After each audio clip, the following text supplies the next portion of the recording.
हिंदू एकता यात्रा पर निकल चुके हैं बाबा बागेश्वर और यात्रा को लेकर कैसे छिड़ा है संग्राम, बात इसकी। आपको बता दें, धीरेन्द्र कृष्ण शास्त्री बाबा बागेश्वर आज से 9 दिनों की सनातन हिंदू एकता पदयात्रा पर निकल चुके हैं। उनके साथ हजारों लोगों की भीड़ उनके साथ है, लेकिन यात्रा पर कैसे छिड़ा है संग्राम, देखिए अब आप।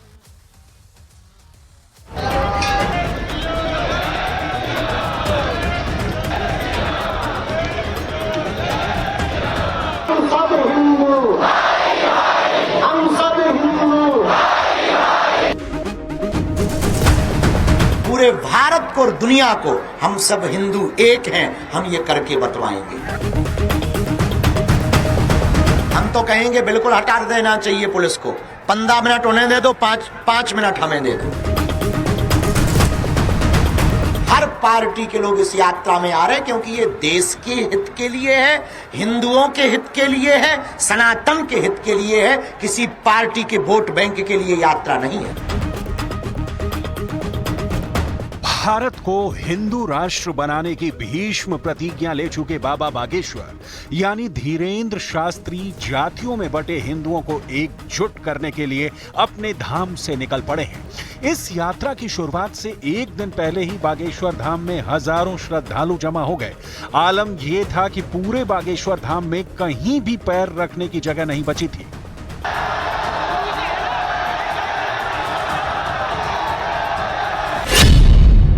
अगले 9 दिनों तक धीरेन्द्र शास्त्री 160 किलोमीटर पैदल यात्रा करेंगे। इस दौरान वो हर रोज 15 से 22 किलोमीटर पैदल चलेंगे।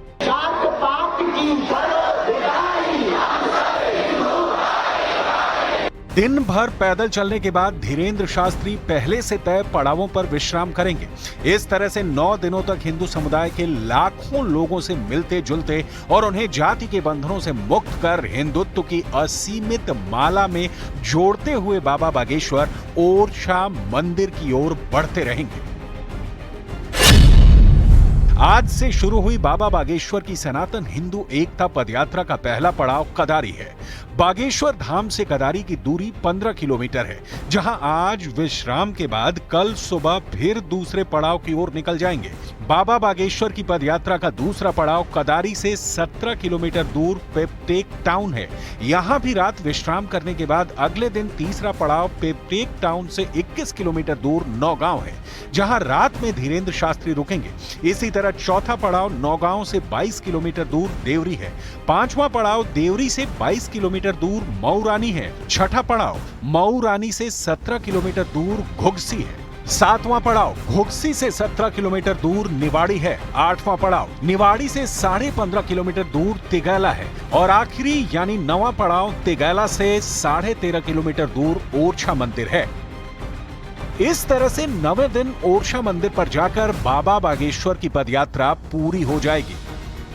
इस देश में जो माहौल आजादी के समय का था, वही फिर से हिंदुओं में एकता का उल्लास आ गया है। उसी का यह जन सैलाब है और कल से अब बिगुल बज रहा है कि पूरे भारत को और दुनिया को हम सब हिंदू एक हैं, हम ये करके बतलाएंगे। बेफिजूली की बात है। हमारे यहाँ तो कल सभी पार्टी के लोग अगर इस यात्रा में आ रहे हैं। कल हमारे बहुत ही प्रिय कांग्रेस पार्टी में वो मिनिस्टर भी रहे, जयवर्धन सिंह भी आ रहे हैं, बीजेपी के लोग भी आ रहे हैं, सपा के लोग भी आ रहे हैं, राजा भैया कुंडा भी आ रहे हैं, टी राजा भी आ रहे हैं। हर पार्टी के लोग इस यात्रा में आ रहे हैं क्योंकि ये देश के हित के लिए है, हिंदुओं के हित के लिए है, सनातन के हित के लिए है, किसी पार्टी के वोट बैंक के लिए यात्रा नहीं है। धीरेन्द्र शास्त्री की पदयात्रा के दौरान पड़ने वाले सभी 9 पड़ावों पर 1 से 1.5 लाख श्रद्धालुओं के विश्राम और भोजन की व्यवस्था की गई है। शुद्ध और ताजा भोजन की व्यवस्था में कई रसोइये लगे हुए हैं। पूरियों को रखने के लिए ट्रैक्टर की ट्रॉली का इस्तेमाल किया जा रहा है। सभी ताजा भोजन हम लोग तैयार कर रहे हैं कि जिससे कि कोई की तबीयत खराब ना हो या कोई बीमार ना पड़े, इस टाइप में हम व्यवस्था कर रहे हैं। यहाँ भोजन बनाने के बाद सारा भोजन उस विश्राम स्थल पर ले जाया जाएगा जहाँ बाबा बागेश्वर और उनके साथ पदयात्रा कर रहे 1 से 1.5 लाख श्रद्धालुओं के ठहरने की व्यवस्था